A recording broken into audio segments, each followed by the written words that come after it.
We go out there and we pit our wits against each other. We deploy whatever methods and strategies we believe will work.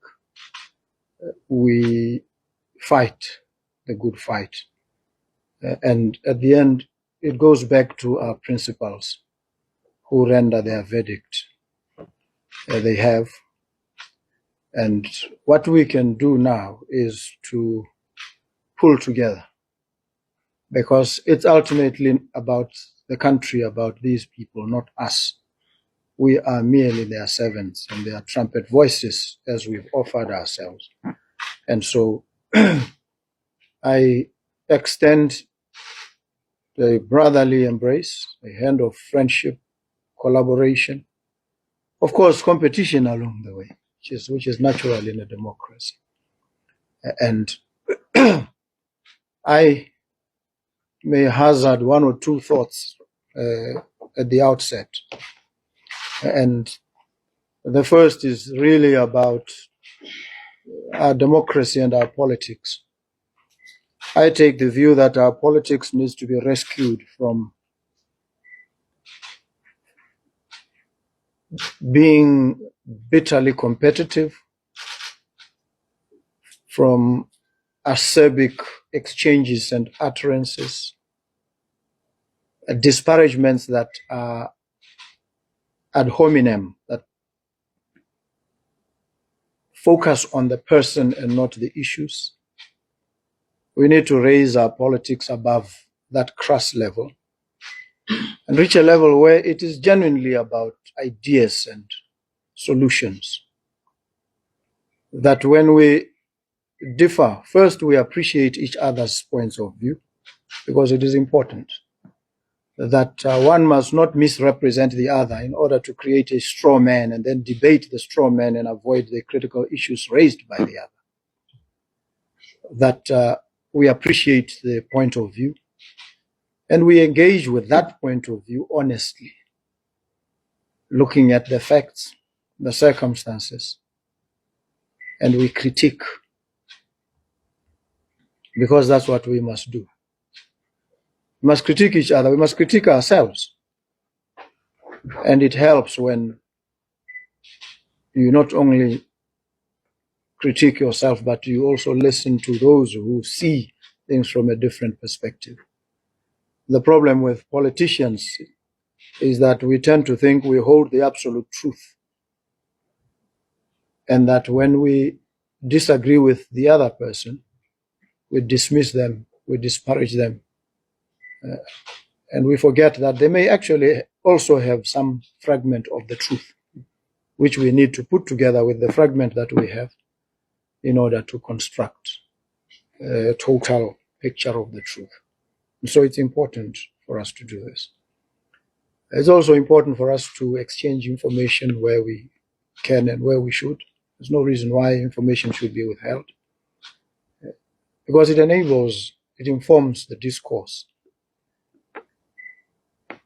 The second issue is, I think, how we conduct our debates and approaches in Parliament. I was casually sharing with some of the members of Parliament when I stopped by the other day and said to them, in terms of the Constitution, Parliament can bind the executive, and Parliament binds the executive by discharging its functions in terms of Section 86 of the Constitution, which is to make laws for the good governance and order of the Republic.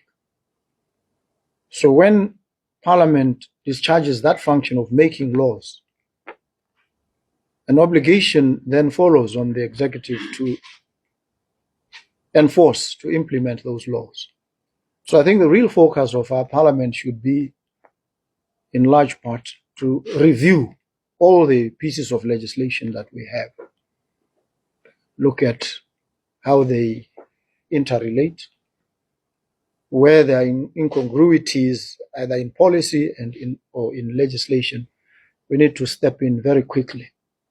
We don't have the luxury of time, and realign to make sure that we have a an institutional repertory that functions for the good of the country. We owe it to the nation to do this. And we also must deepen our democracy as best we can.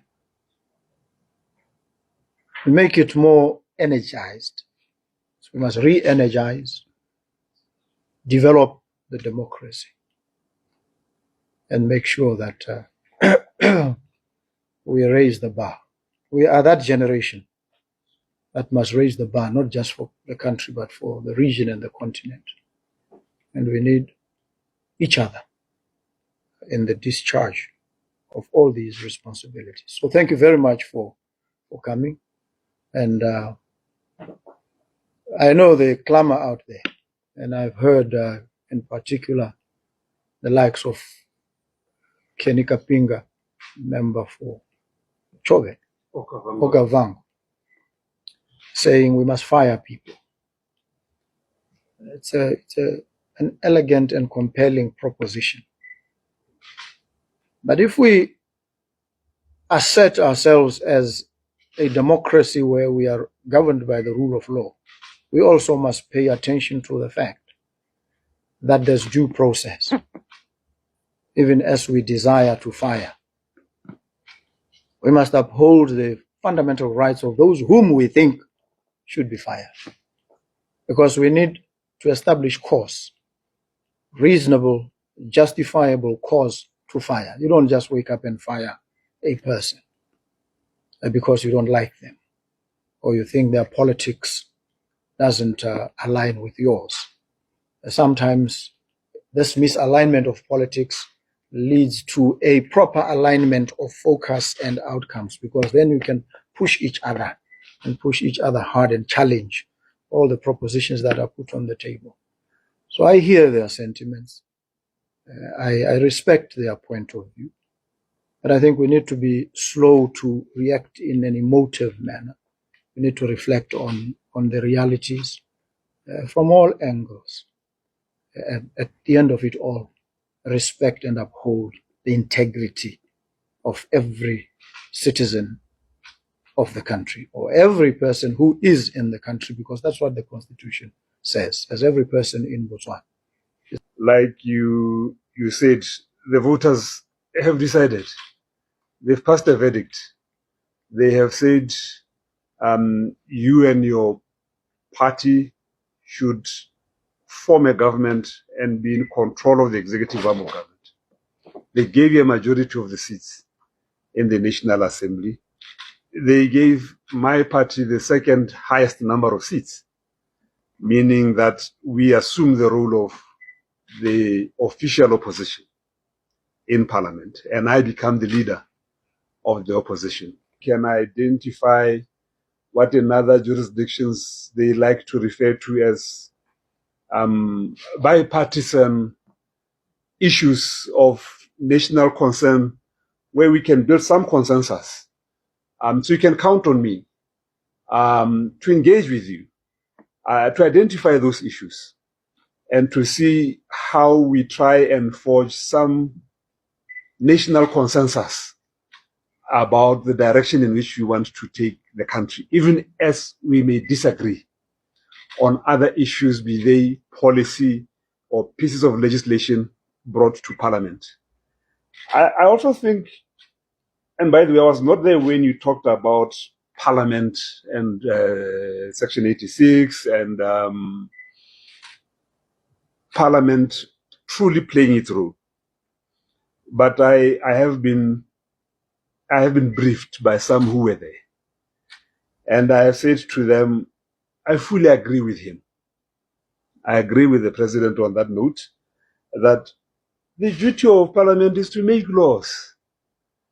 And members of Parliament who are accorded the privilege to serve in the National Assembly must take pride in knowing that at the end of the term, they will be able to look back and say, either I took a leading role in bringing this piece of legislation to Parliament, or I reshaped what the other colleagues had brought to Parliament. I improved for the benefit of our populace. So we will play our part. We will play our part as the opposition and focus on presenting our alternative views in the form of laws, which is what Parliament does. And yes, we will play our part in deepening our democracy. It's a discussion I look forward to having with you even beyond today's engagement, because we fortunately can say that we do have some known shared values around issues of democracy. You will need just to look at previous manifestos of both your party and my party and say, but on these particular areas, clearly you were singing from the same hymn. So I look forward to that further engagement. Yes, sir. Thank you, Thank you. The leader of opposition, he will need your assistance from time to time. Help him, work with him, and don't regard him as an outsider or an enemy. He's a citizen, he's a leader, he has a role to play. He has to play that role to the best of his ability, and also he has a constituency to which he accounts, and he must also present as seriously as he can the views from that constituency. And that constituency is also part of the citizenry, a part of the country. So we have a great deal of respect and admiration for all of them. And we will do the very best to assist all the views to be ventilated openly, freely, and to be examined thoroughly, and appropriate decisions that unite us will be taken. So thank you very, very much. Thank you. Thank you.